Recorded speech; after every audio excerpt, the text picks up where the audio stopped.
Je prends la parole ici pour parler un peu de la situation de la pénurie des personnels de santé en Afrique, et particulièrement au Bénin, en regardant un peu les évolutions et les réalités que le Bénin a connues, et positionner cette question de pénurie dans la politique nationale de santé communautaire comme une réponse appropriée que le Bénin a apportée à la question.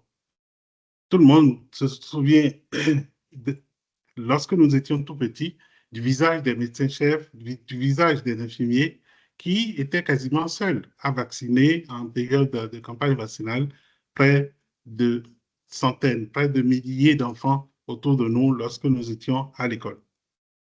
Quand on a cette image en tête et qu'on sait que un fil d'Ariane qui a été proposé dans le management stratégique, qui est tout ce qui se mesure peut être amélioré, on s'inscrit dans la dynamique de dire qu'aujourd'hui, pourquoi est-ce que le monde a défini des seuils de densité en matière de personnel de santé? Quelle a été l'évolution de ces seuils entre 2006 et 2026? Quelle est la situation concrète des effets de ces seuils en Afrique, les défis induits et les solutions proposées? Et qu'en est-il concrètement pour notre pays? Pour le Bénin, je parlerai de la question de l'offre des soins de santé en positionnant la situation du personnel de santé comme élément clé dans cette dynamique, l'ampleur des besoins selon les seuils de densité, l'évolution de la situation des effectifs et de la réponse qui a été apportée à la pénurie entre 2015 et 2025. Et finalement, je finirai par la véritable solution qui a été apportée à cette question au Bénin. En évoquant les seuils, nous avons des dates de référence. La première date, c'est 2006, où le rapport mondial sur la santé a défini une norme, un seuil de 23 personnels de santé pour 10 000 habitants. À l'époque, c'était pour garantir les soins de santé essentiels, c'était pour assurer la couverture des besoins des populations en matière de santé maternelle et infantile. Bref, c'était véritablement une question de suivi. En 2016, à l'occasion des ODD, ces normes ont été revues. Ces seuils ont été revus et portés à 44,5 personnels de santé pour 10 000 habitants, en intégrant cette fois-ci la couverture sanitaire universelle, les urgences et la riposte aux différentes maladies. Dans la mise en œuvre, des études ont été réalisées pour procéder un peu à l'analyse de la pertinence de ces seuils qui ont migré au bout de 10 ans. Les États-Unis ont commandité donc une étude basée sur la charge de la morbidité au niveau mondial. Tous les pays du monde ont été pris en compte dans cette étude et ils sont arrivés à une conclusion cinglante. Il nous faut 108,9 personnels de santé pour 10 000 habitants pour oser penser à une couverture sanitaire universelle, à un indice de couverture de 80%. L'OMS, dans la région africaine, sur les 47 pays qui sont couverts par cette région, par ce bureau, a réalisé une étude en étendant cette fois-ci l'offre à 13 catégories, au lieu de se limiter aux médecins, infirmiers, sages-femmes, pharmaciens, dentistes, en intégrant de manière heureuse les agents de santé communautaire. Ici, ils sont arrivés à la conclusion qu'il faut, en moyenne,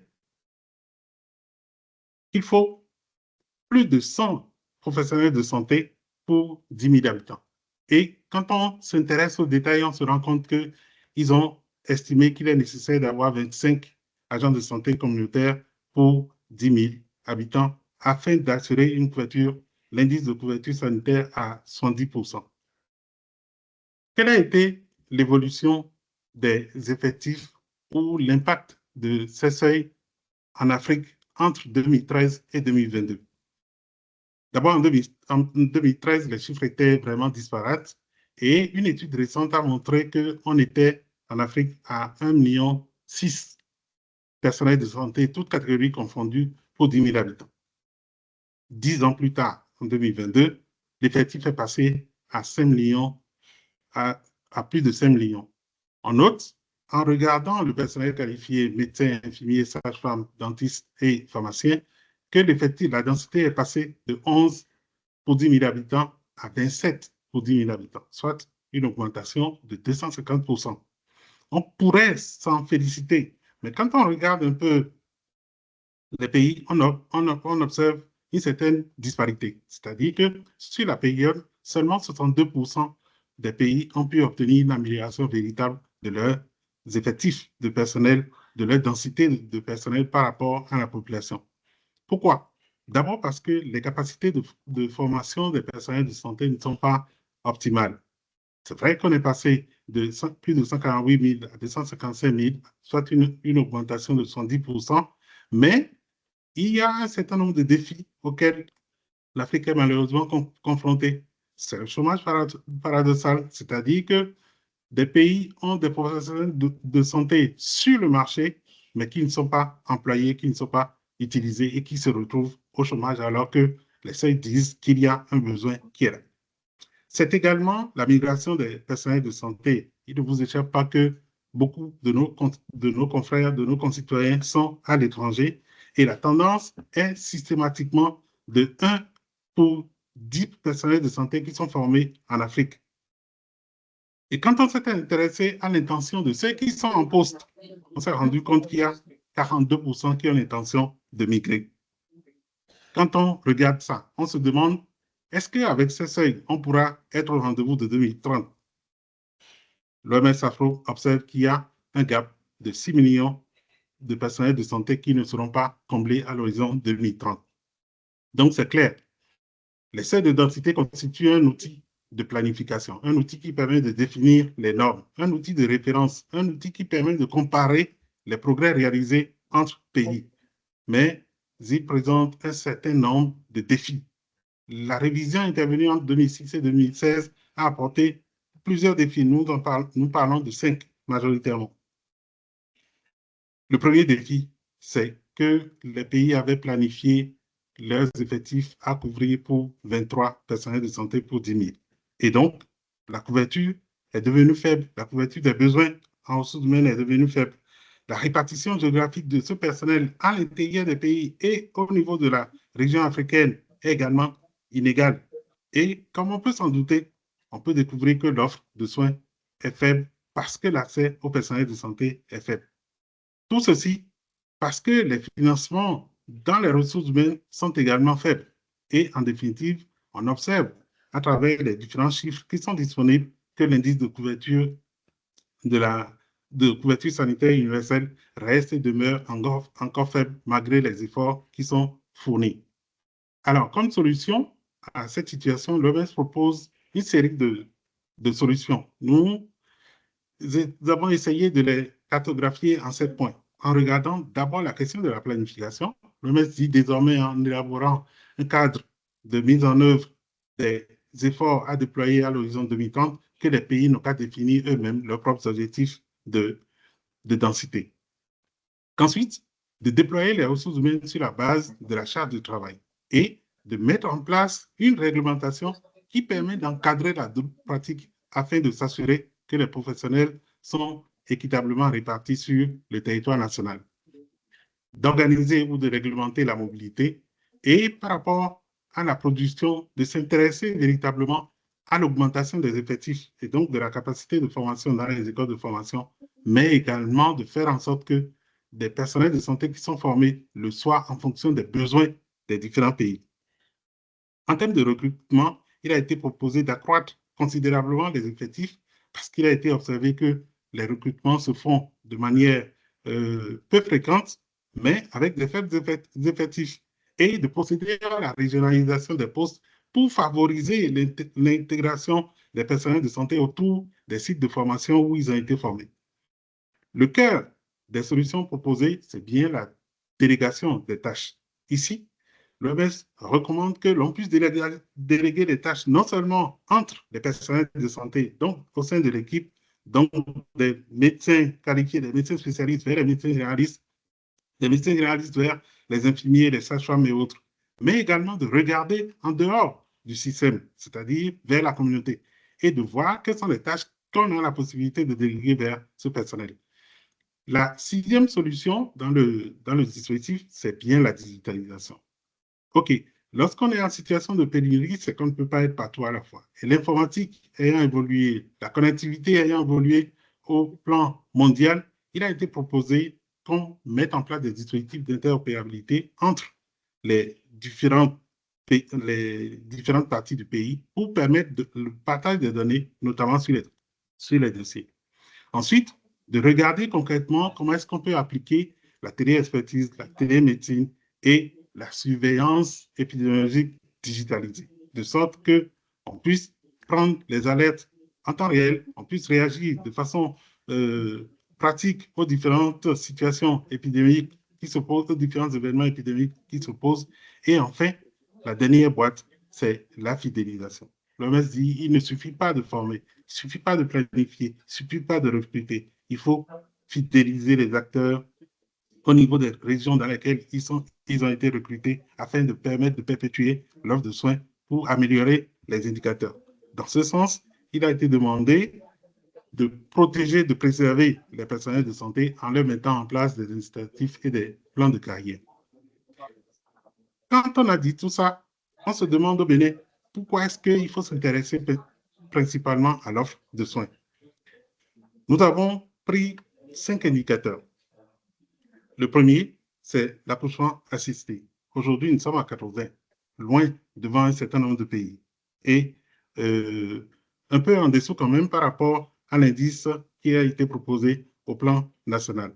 Ensuite, la mortalité maternelle, les chiffres sont là. La mortalité infantile également reste encore élevée par rapport aux objectifs, mais la bonne nouvelle, c'est que l'espérance de vie est légèrement au-dessus de la moyenne africaine. Quand on regarde l'indice de couverture sanitaire universelle, il est encore faible. Les récentes études parlent d'un chiffre au-delà de 40. On attend que les rapports soient produits afin de pouvoir partager ces données. Et quand on a ces défis relatifs à la prise en charge des populations, relatifs à l'offre de soins aux populations au Bénin, on se dit, en appliquant les seuils, où est-ce qu'on en est? Je voudrais rappeler que le gouvernement, en 2016, en 2017, a défini un objectif qui est de 12,50 professionnels de santé, médecins, infirmiers, sages-femmes pour 10 000 habitants, au-delà des 2 seuils qui avaient été évoqués tantôt. Et quand on regarde le tableau, on se rend compte que le Bénin était en 2022 à moins de 25% de cet objectif. Les recrutements massifs qu'on verra tout à l'heure ont permis sans doute d'aller au-delà de cet objectif qui a été fixé en 2017 et on compte sur le ministère de la Santé pour faire aboutir ces différents processus et partager les nouveaux chiffres.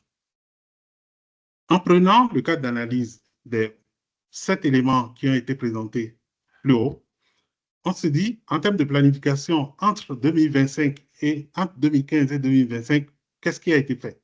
D'abord, il n'y avait pas un indicateur, un objectif national. On se cantonnait à la densité de 23 professionnels pour 10 000 habitants. Ici, aujourd'hui, nous avons un seuil qui est fixé au plan national et l'allocation des ressources humaines basée sur la charge de travail a été clairement définie. Le Bénin a mis en place des réglementations, notamment en supprimant la double pratique, en actualisant les règles de mobilité du personnel et en adoptant une loi pour réglementer l'obligation de servir à l'issue des formations attribuées à partir des bourses. Ensuite, en termes de production des personnels de santé, le Bénin était en dessous de 500 nouveaux diplômés mis sur le marché chaque année en 2015. En 2025, nous sommes passés à plus de 1800 infirmiers, sages-femmes, médecins mis en service sur le marché. Ceci a pour effet majeur d'impacter positivement la densité de moins 1,09 points chaque année. Mais évidemment, vous direz que la pression démographique vient ranger cette progression qui est observée. Il y a également des programmes sociaux de bourse qui sont mis en place depuis 2018 et qui sont pilotés au niveau national. En termes de recrutement, je le disais tantôt, 2017-2025, le pays a connu des recrutements massifs, vu que la production a été massifié. Il y a eu des plans annuels de recrutement et la politique nationale de santé communautaire a prévu le recrutement de plus de 12 000 agents de santé de relais communautaire et de plus de 600 agents de santé communautaire qualifiés. Du coup, on se dit que la densité qui était à 9,112 en 2022 serait déjà largement au-delà des prévisions qui avaient été faites en 2017. En termes de délégation, entre 2015 et 2017, et 2027, ce qui a changé, c'est bien la délégation formelle de compétences médicales et chirurgicales. Et il suffit de regarder autour de vous, dans le pays, vous verrez plein de jeunes médecins généralistes qui ont été formés au niveau de nos facultés et qui bénéficient actuellement de ce programme, qui seront déployés dans l'ensemble du pays. En termes de recrutement et de formation des agents de santé, des agents de santé communautaire, le docteur Kourou en a parlé tout à l'heure, il a été observé la mise en œuvre de la politique nationale de santé communautaire et du coup, nous avons plus de 12 000 agents de santé communautaire qui sont déployés sur l'étendue du territoire national et qui travaillent sous le contrôle des ASC qui sont des infirmiers.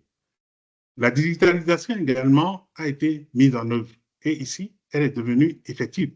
En 2015, qu'est-ce qu'on avait? On avait une introduction récente du DIHS2 et de ISIC. Aujourd'hui, toutes les données sont systématiquement posées dans l'entrepôt de données DIHS2 et toutes les formations sanitaires sont quasiment reliées à cet entrepôt. L'interopérabilité des données est devenue effective avec la création d'un dispositif pour le partage des dossiers médicaux. La télémédecine, la téléexpertise se font au quotidien et surtout, la supervision des épidémies est devenue complètement digitalisée à travers les interactions des agents de santé communautaire et des relais communautaires.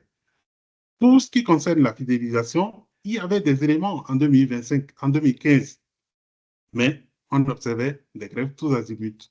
On observait des formations sanitaires qui étaient très enclavées. On observait également une faible connectivité et une forte mobilité du personnel. 2025, c'est le jour et la nuit.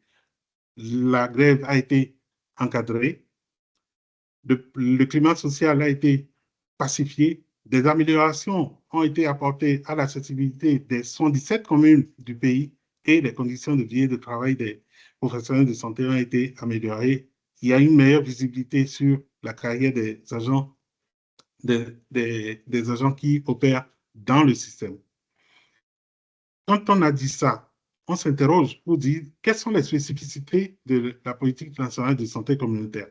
Nous avons pensé qu'il s'agit d'un véritable hub de réponse à la pénurie, parce que sur l'ensemble des 7 dimensions qui ont été prises en compte, tous les aspects ont été complètement enrichis. D'abord, en matière de planification, aujourd'hui, il est clair qu'on doit avoir des relais communautaires sur l'ensemble du pays à raison d'un relais communautaire pour 200 ménages. Il est clair aujourd'hui que tous les arrondissements du pays doivent être couverts par des agents de santé communautaire qualifiés et que toutes les communes doivent être pourvues et alimentées par la politique nationale de santé communautaire. En matière de réglementation, il a été institutionnalisé la profession des ASCQ et des relais communautaires avec une rémunération, le docteur Kourou en a parlé tantôt, et une institutionnalisation du financement à travers le fonds FADEC et puis les différents autres appuis des partenaires qui sont mis en œuvre depuis quelques années. En termes de production, les écoles de formation se sont assurées de produire suffisamment d'infirmiers pour pouvoir être absorbés sur ce programme. Pour exemple, nous avons l'IFSIO de Paraco qui produit en moyenne 250 infirmiers, ce qui permet de couvrir un peu les besoins qu'il y a au niveau de cette politique. En termes de recrutement, je l'ai dit tantôt, il y a 600 agents de santé communautaire qualifiés qui sont recrutés et plus de 12 000 relais communautaires qui sont déployés sur l'ensemble du territoire national. Et ceci sur la base d'un volontariat, sur la base de la maîtrise de l'utilisation des tablettes en termes de compétences. Et lorsqu'on parle de leur recrutement, il faut parler de leur utilisation optimale et il y a eu la question de la délégation des tâches. La politique nationale de santé communautaire a prévu la responsabilisation des ASCQ. Ici, ils interviennent directement au niveau des villages pour superviser les relais communautaires, pour aider à prendre en charge les cas simples à domicile, surveiller, organiser la surveillance épidémiologique et, le docteur, comme on l'a rappelé tout à l'heure, intervenir dans la mise en œuvre de One Health. Les relais communautaires, pour leur part, après leur identification, sont formés, responsabilisés pour la prévention, le dépistage, la promotion, le suivi vaccinal et ils servent également d'interface entre le système de santé et les ménages. Ils aident également dans la mise en œuvre des campagnes de masse. Quand on regarde ces différentes attributions, on se dit de façon claire que la politique nationale de santé communautaire est convenablement installée dans les différentes politiques des ressources humaines. Je parlerai, pour finir, sur cette partie de la digitalisation et de la fidélisation. Ici, 100% des agents de santé communautaire qualifiés disposent de tablettes pour assurer de manière convenable l'analyse, le traitement, l'analyse du premier niveau des données avant leur transfert au plan national. Il y a également une supervision digitale qui est réelle, qui se fait de manière convenable et il y a récemment la mise en place d'un centre numérique de la santé. Pour les questions de fidélisation, c'est la dernière variable, des différents corps ont été créés, je l'ai rappelé tantôt. La mobilité intercommunale entre les personnels, les agents de santé communautaire et les relais communautaires est encadrée, fortement maîtrisée et suivie, parce que c'était la faille sur le système ordinaire. Il y a un plan de recyclage qui est mis en place, qui intervient quasiment tous les 2 ans pour s'assurer que les acteurs sont également, disposent également des compétences qu'il faut pour faire le travail. Les effets de la PNC, c'est d'abord une offre de soins plus disponible au plan national. C'est ensuite une amélioration des indicateurs. Au-delà de ceux dont le docteur Cohen a parlé, nous avons les consultations prénatales qui se sont améliorées. Des études ont été faites dans certaines zones sanitaires pour en parler. Le paludisme simple qui est maîtrisé chez l'enfant et justement les zéro doses qui sont davantage maîtrisées. Les populations se sentent davantage couvertes en termes d'intervention de soins de santé et les inégalités sont donc considérablement réduites. En termes de défis, il faut dire que la migration des personnels de santé reste encore un défi. L'accroissement de la démographique reste encore un défi par rapport à l'évolution de la densité, par rapport à sa stabilité et pour éviter que le pays ne regresse quand on ira mesurer cette densité en 2030. La charge de travail des personnels de santé pourrait augmenter et donc nécessite que l'on continue de recruter du personnel et faire en sorte que la pression budgétaire soit maîtrisée parce que le financement que cela nécessite est assez important.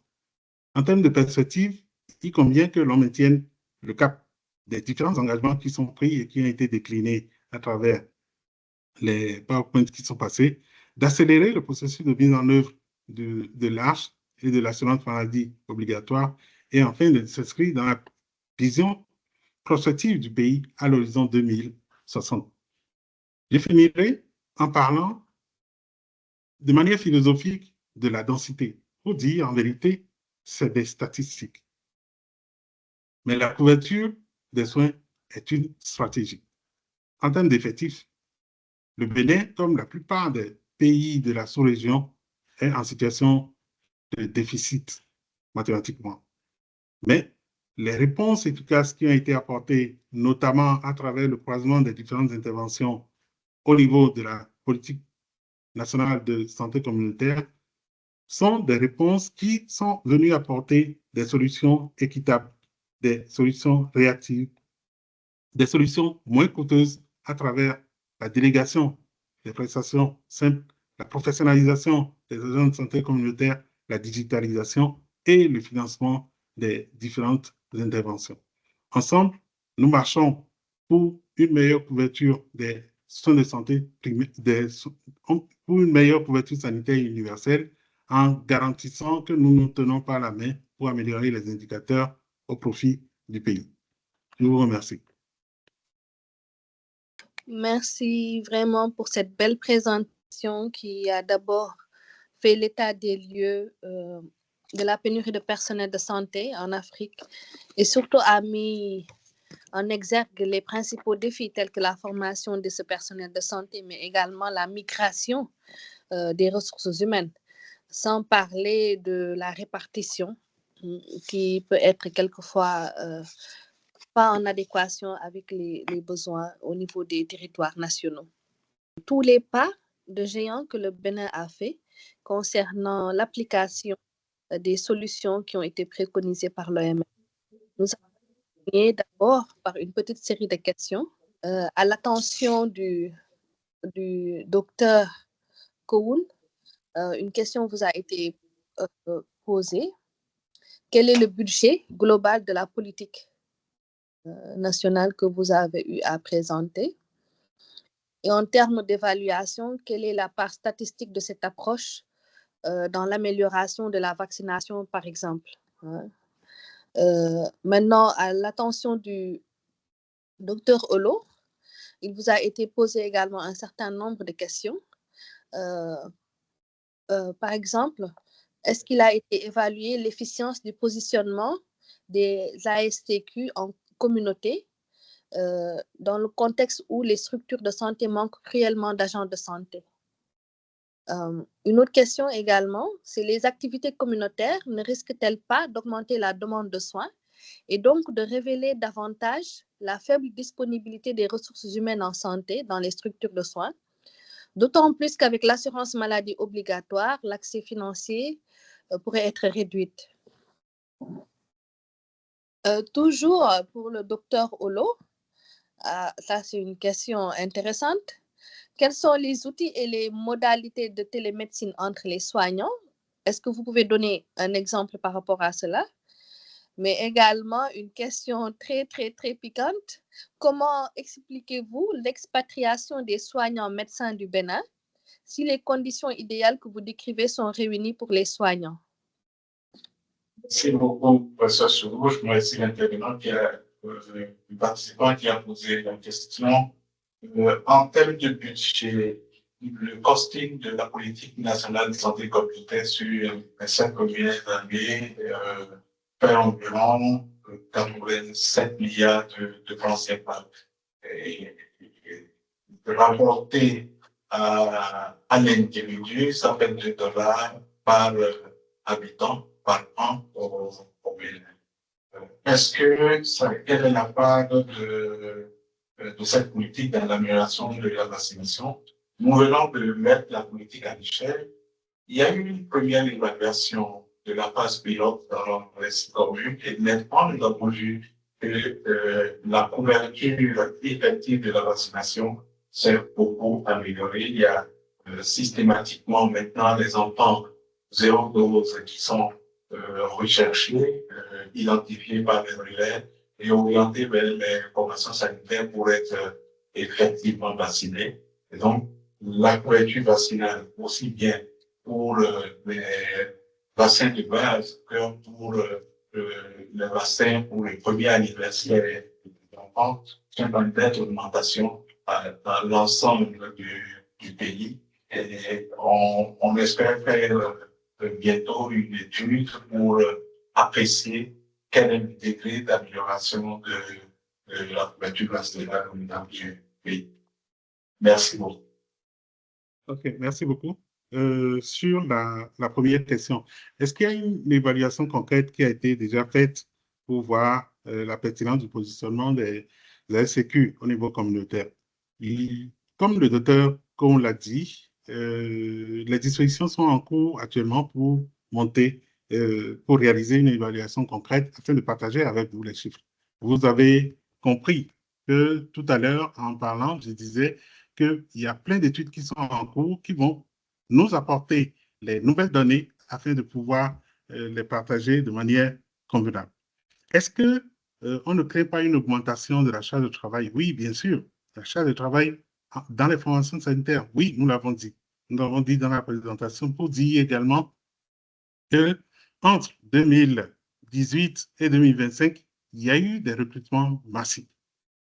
Il y a eu dans les stratégies le positionnement de médecins sur l'ensemble des communes du pays.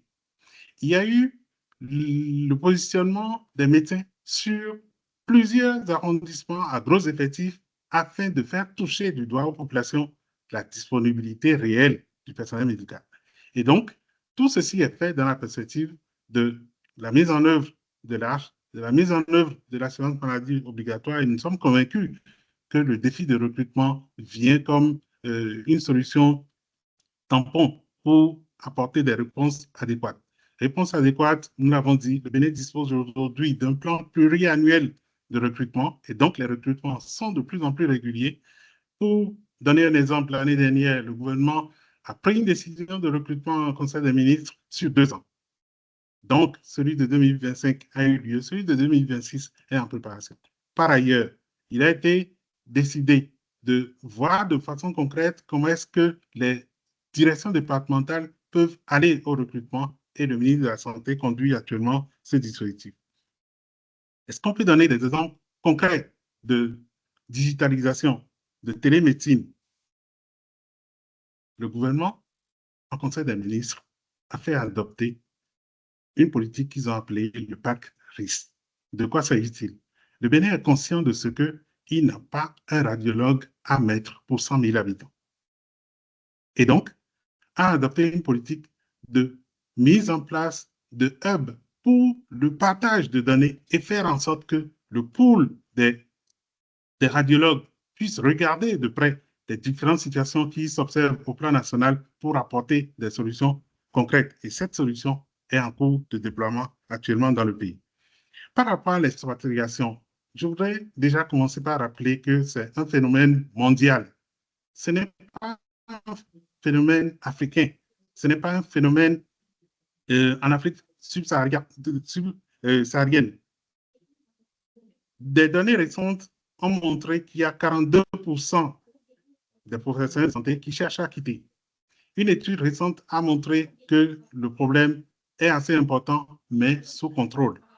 Qu'est-ce que le Bénin a fait sur les 5 dernières années? La première chose, le pays s'est engagé dans la massification de la formation, notamment des médecins, puisque c'est du personnel médical qu'il s'agit. La deuxième chose, il y a une enquête légère qui a été faite auprès de ce personnel qui a cherché à savoir, mais de quoi est-ce que vous avez besoin pour rester dans le pays? Ils ont dit, nous avons besoin qu'on nous donne des équipements lorsque nous sommes dans les formations sanitaires pour assurer l'offre de soins de qualité. Ils ont dit, nous avons besoin qu'on améliore nos salaires. Ils ont dit, en fait, nous avons besoin qu'on fasse les recrutements de manière régulière. Et quand vous interrogez un peu l'histoire récente du pays, vous allez noter quoi? Que tous les centres de santé ont été renforcés en termes d'équipement. Des pôles ont été construits dans le pays et équipés. Je ne voudrais pas vous faire la publicité du CHIC qui est construit à Abomey-Caravi. Vous pourrez noter à travers la documentation au plan national que les salaires du personnel médical nouvellement recruté en 2025 ont été doublés, quasiment. Vous allez noter également que les recrutements se font de plus en plus régulièrement et que sur les 3 prochains mois, vous pouvez, si vous suivez l'actualité des ressources humaines dans le pays, il y a un recrutement massif qui se fait. Et je finirai par le beau projet qui a été mis en œuvre dans le pays à travers le projet LLF, qui a recruté 400 médecins en 3 ans au profit du pays. 400 médecins qui ont été déployés sur l'ensemble du territoire national et c'est des solutions concrètes que le pays apporte à son problème d'expatriation qui, je le rappelle, est un problème mondial. L'OMS a fait inscrire le Bénin sur la liste rouge des pays dont on ne doit pas se lever pour aller puiser, pour aller pomper, pour aller siphonner les ressources humaines et demande à ce que les différents pays qui travaillent à utiliser le personnel africain formé en Afrique puissent signer des accords bilatéraux avec ces différents pays et le pays est engagé sur cela. Merci beaucoup.